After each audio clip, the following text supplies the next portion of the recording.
বাংলাদেশেও যুক্তরাষ্ট্রের আদলে নির্বাচনের আগের প্রেসিডেন্সিয়াল ডিবেট আয়োজন করা যেতে পারে বলে মন্তব্য করেছেন সাদেক হোসেন খোকা ফাউন্ডেশনের চেয়ারম্যান ইঞ্জিনিয়ার ইশরাক হোসেন। এর মাধ্যমে ভোটাররা উপযুক্ত প্রার্থী বেছে নিতে পারবেন বলে অভিমত তার। এ সময় debate for democracy chairman Hasan Ahmed Chowdhury Kiron বলেন, বিভেদ ভুলে জুলাই বিপ্লবের চেতনাকে ধারণ করে অর্থনৈতিক মুক্তির পাশাপাশি উদার গণতান্ত্রিক রাষ্ট্র প্রতিষ্ঠা করা সবার লক্ষ্য হওয়া উচিত। মিজান শাহজাহানের রিপোর্ট।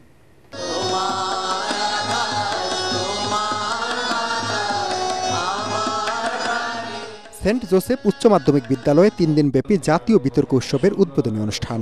আয়োজনের মধ্যে দিয়ে আমরা যুক্তির চর্চার যে প্রাণ, সে প্রাণটি আমি খুঁজে পাবো। উদ্বোধক ডিবেট ফর ডেমোক্রেসির চেয়ারম্যান ও এটিএন বাংলার পরিচালক বার্তা হাসান আহমেদ চৌধুরী কিরণ।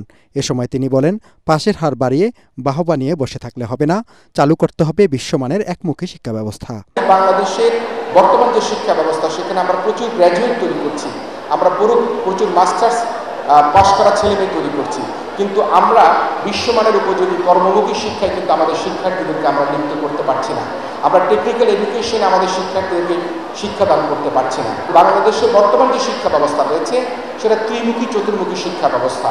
একদিকে স্কুলের মাধ্যমিক পর্যায়ে বাংলা শিক্ষা, ইংরেজি মাধ্যম শিক্ষা, আবার ইংরেজি স্কুল, আবার মাদ্রাসা শিক্ষা, আবার দেখা যাচ্ছে ক্যাডেট মাদ্রাসা শিক্ষা।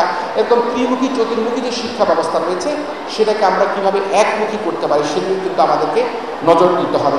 অনুষ্ঠানে প্রধান অতিথি ইঞ্জিনিয়ার ইশরাক হোসেন বলেন, তরুণরাই আগামীর বাংলাদেশ। হানাহানি মুক্ত নির্বাচনের জন্য যুক্তরাষ্ট্রের মতো বিতর্ক আয়োজনের পক্ষে মত দেন তিনি।